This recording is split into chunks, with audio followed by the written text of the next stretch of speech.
This is the Farm Monitor.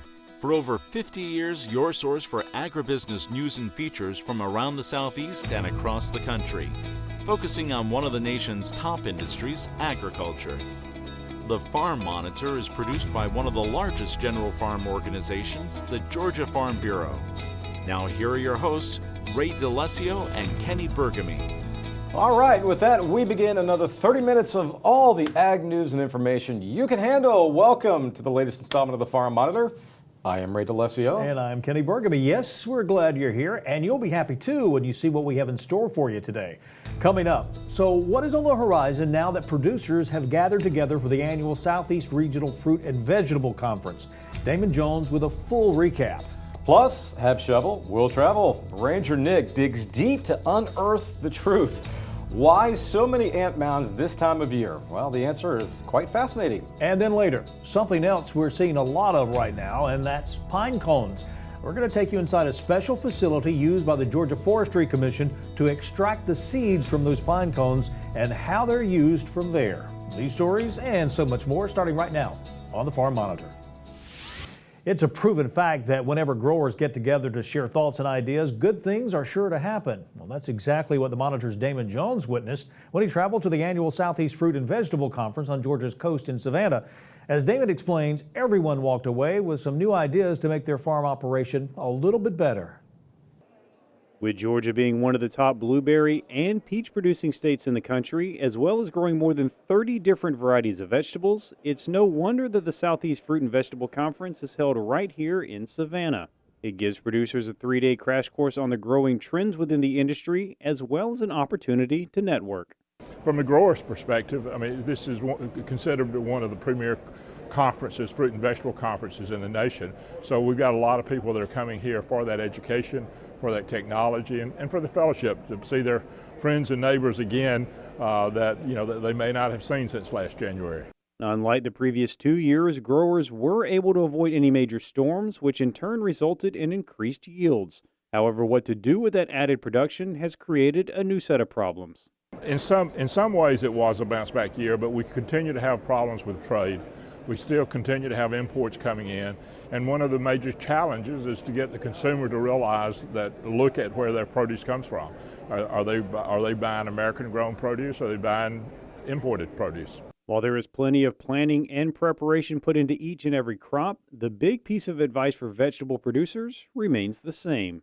It is complex, and our growers are amazing individuals that have a lot of things they have to learn and think about every day. And when you work with herbicides, keep in mind we're killing plants, right? Hopefully the weed, but if you don't know what you're doing, you can really damage your crop. Never plant a vegetable crop with a weed emerged in your field, right? We can use cover crops, we can use tillage, we can use herbicides. We have a lot of options making sure that weed's not there. As for what they can do during the wintertime, getting a head start on this year's crop is essential.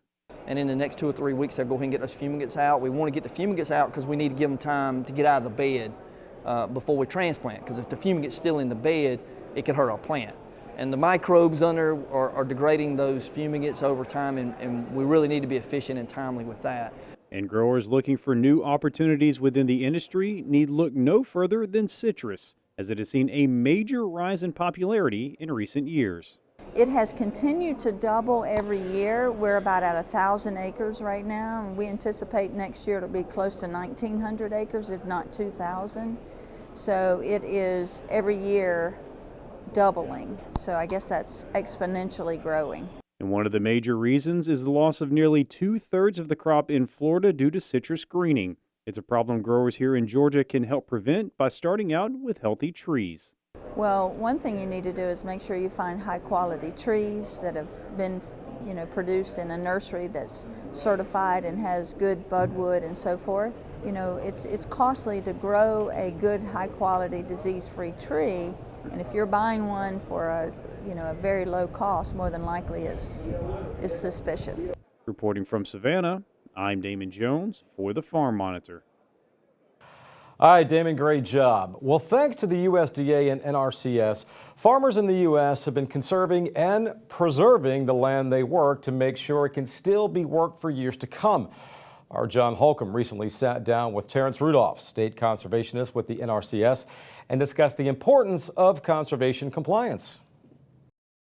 Every year, every season, farmers work to cultivate their land to produce the food and fiber of our world, which is why it's so important to conserve and preserve the land they work.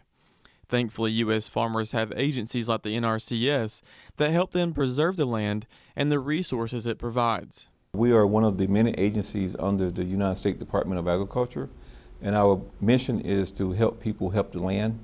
So we work with landowners, forest landowners, or ranchers to help them conserve and preserve all of the natural resources on their land. We utilize farm bill programs to do that, and we also provide technical assistance, which is all free service. One of the things they work to conserve and preserve are things called wetlands, which are great benefits to the environment and are protected by the Army Corps of Engineers.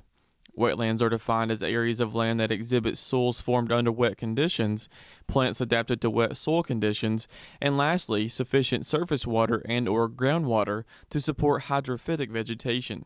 By having a wetland in the event of flooding, I mean, it serves as a maybe a filtering source to, contain or filter all the water before it go downstream, or even create more flooding.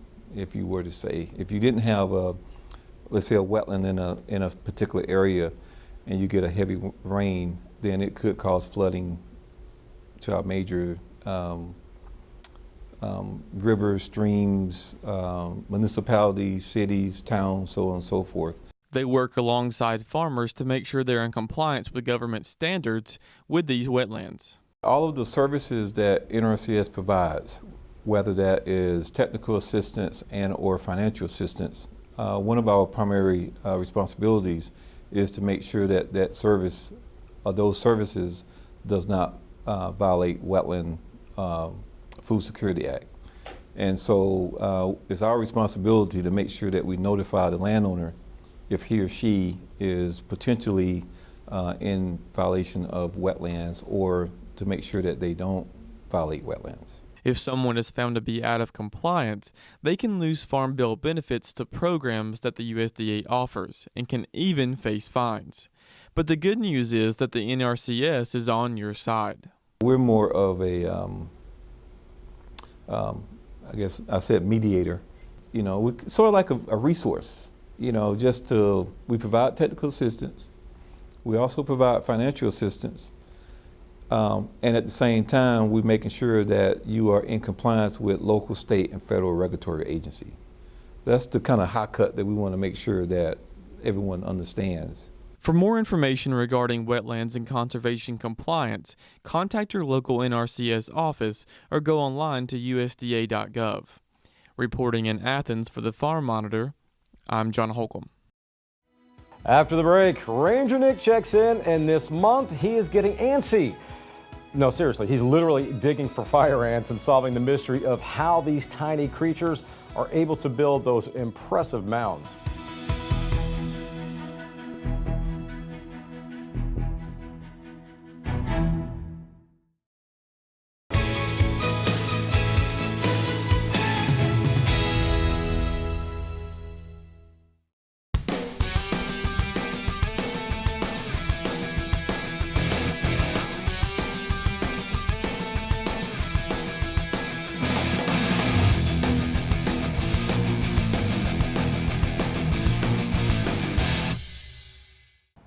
Well, as we start this new year off, maybe the holidays had you driving around, maybe across the interstate, looking out across some farm pastures and seeing what looked like little mounds of soil, maybe fire ant mounds, and it had you wondering, why am I seeing more of them right now? What is the deal with that? I thought I'd explore that with you this month and introduce you to somebody who knows quite a bit about this, and that's Dr. Will Hudson. Dr. Hudson, so nice to meet you.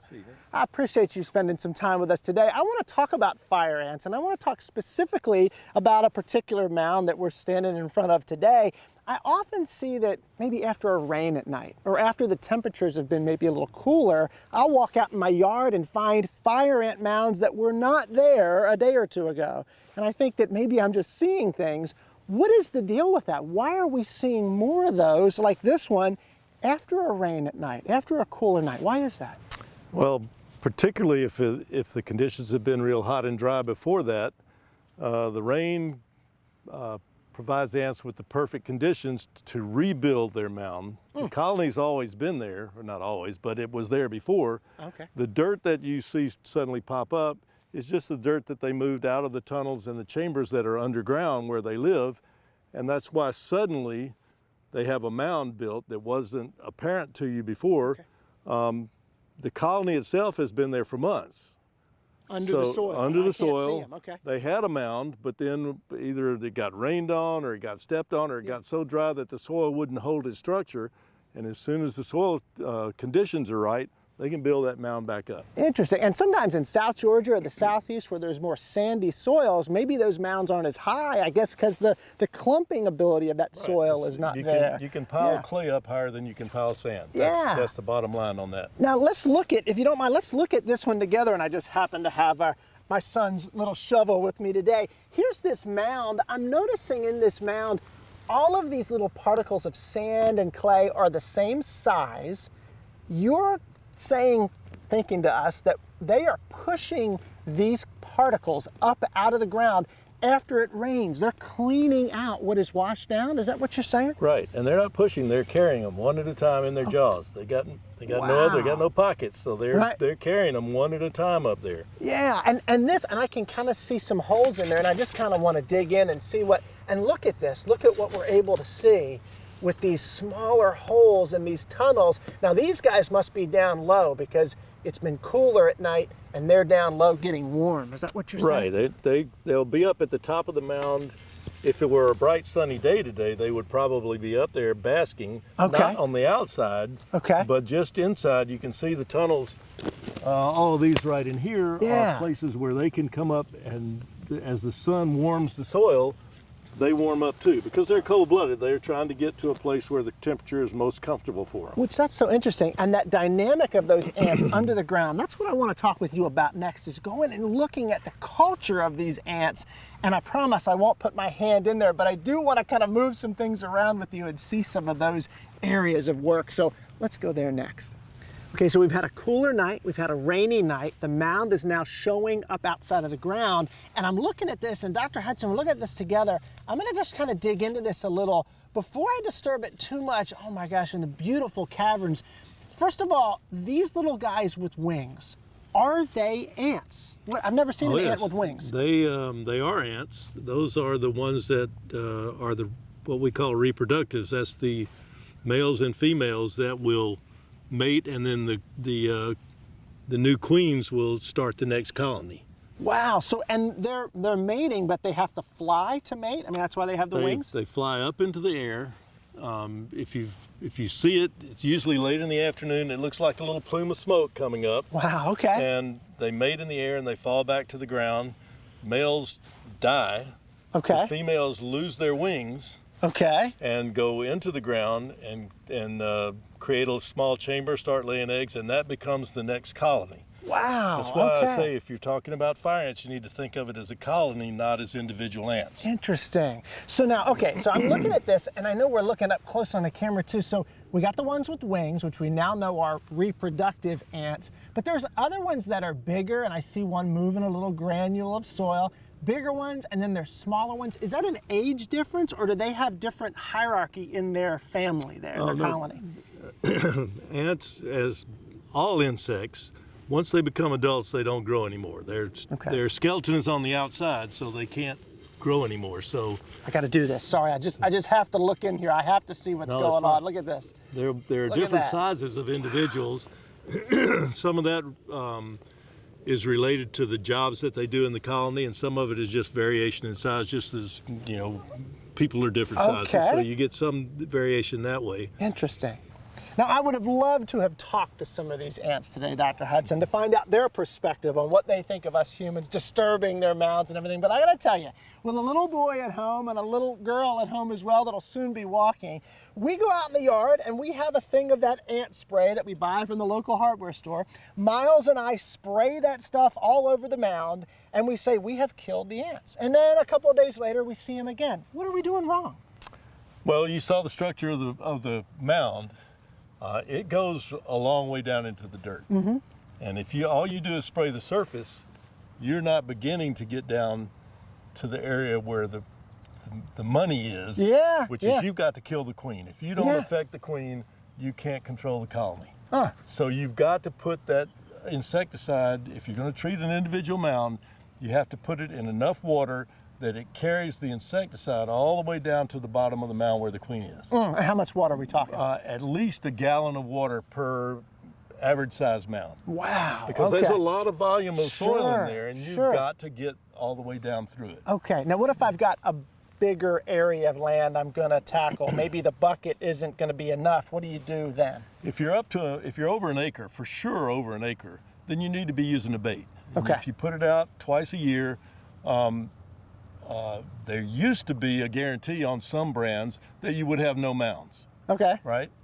That's pretty good. All right, yeah. If you're in a smaller than an acre, then if you're treating mounds individually, that's a thing for retired people. Okay. Because you're going to be doing that constantly. Okay. And you never win that. Yeah. So you need to treat the whole area.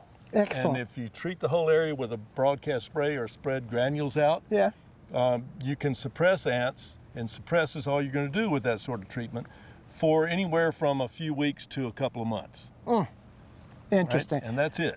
Well, I got to tell you, I don't know about the folks at home. I have learned so much about what I'm doing wrong. I've learned so much about the culture of the ant colony. Dr. Hudson, thanks so much for today. I so appreciate it. Such an interesting topic. I can't wait for the folks at home to see it. Y'all know what to do. When you're at home checking things out online, maybe about fire ants in your area, hop on over to the Farm Monitor Facebook page and check that out. And while you're on Facebook, check out the Ranger Nick Facebook page and see what I've got going on in my world. And until next time, as I always say, Dr. Hudson, for the Farm Monitor, I'm Ranger Nick, reminding you that enthusiasm is contagious.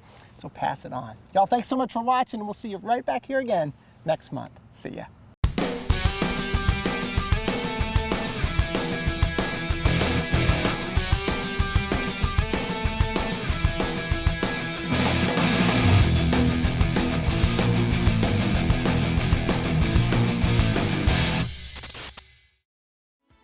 Nick, thanks so much. Up next, unlocking the secrets deep inside of pine cones. It's a unique look at how the Georgia Forestry Commission contributes to sustainability in agriculture.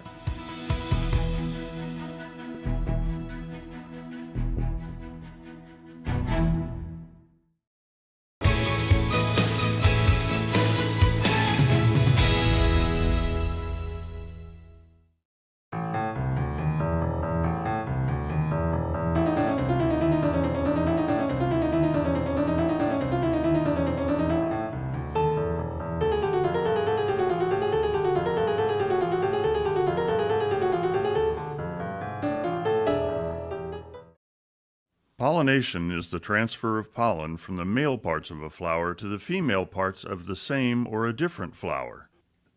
This is necessary for the production of seed and fruit in many crops. The annual value of pollination to Georgia agriculture is over $360 million. While many insects such as flies, beetles, moths, butterflies, and wasps can be important pollinators, bees outperform them all because of their dietary need for pollen and nectar, their hairy bodies that carry pollen grains easily, and their rapid flight from flower to flower. When we think of bees, most of us think of managed honeybees kept in hives.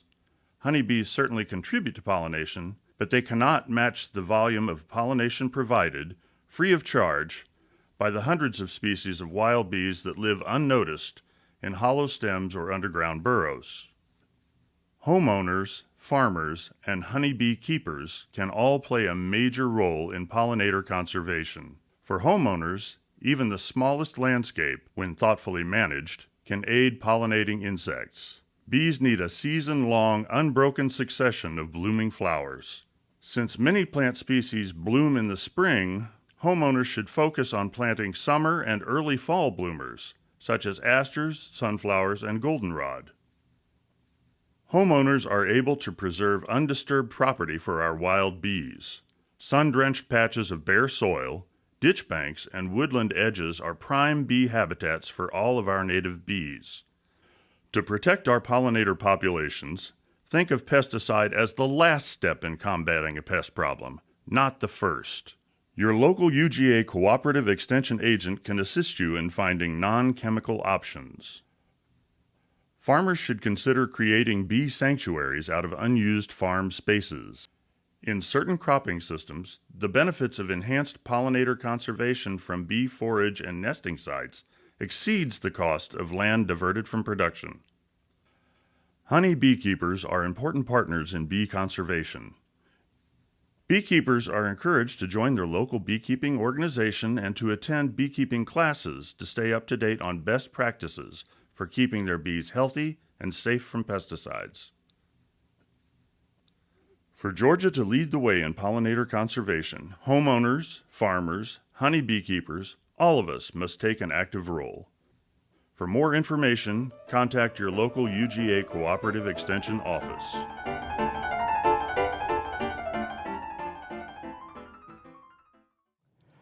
Well, you know, this time of year, we see pine cones everywhere, on top of houses, in the streets, on wreaths in your yard.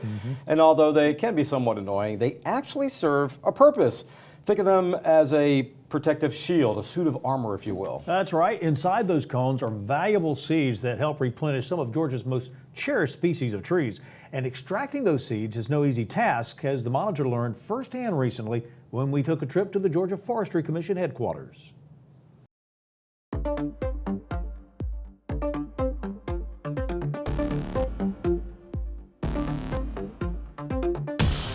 We have been extracting seed from the cones and fruit for, wanting to say, the early 50s.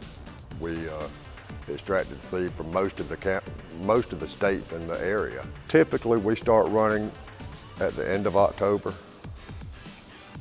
and by Thanksgiving, we try to have the cones already extracted the seed from them. It comes in crates, 14 to 20 bushels at a time, and I take the crates and put them into racks that we've got. They hold roughly 5 bushels per rack. So we'll take and put them in there and let the cones naturally open up. Years ago, there was quite a few people in this particular department. Now it's broken down as compared to the way it used to be. There were, I'm wanting to say, close to 28 people, but that was throughout the entire department. We still sell and produce a lot of seed for a lot of companies around. You know, they buy a lot of seed from us. Depending on the year, you know, your yield may be higher than, it's like any other crop. You may have a better yield this year than you did last year. It's just interesting to me how many seed there are in a single pine cone. I would have never thought there was 128 seed in one cone. All right, David, thank you so much, and thank you for watching the Farm Monitor. Before we go, a friendly reminder that for all the latest ag info regarding food, great recipes, and what's happening down on the farm, be sure you check out our Twitter, Facebook, and Pinterest pages. You'll stay informed and see what's up in the world of farming and with us here on the show. Take care, everybody. We will see you next week right here on the Farm Monitor. Hope you have a great week.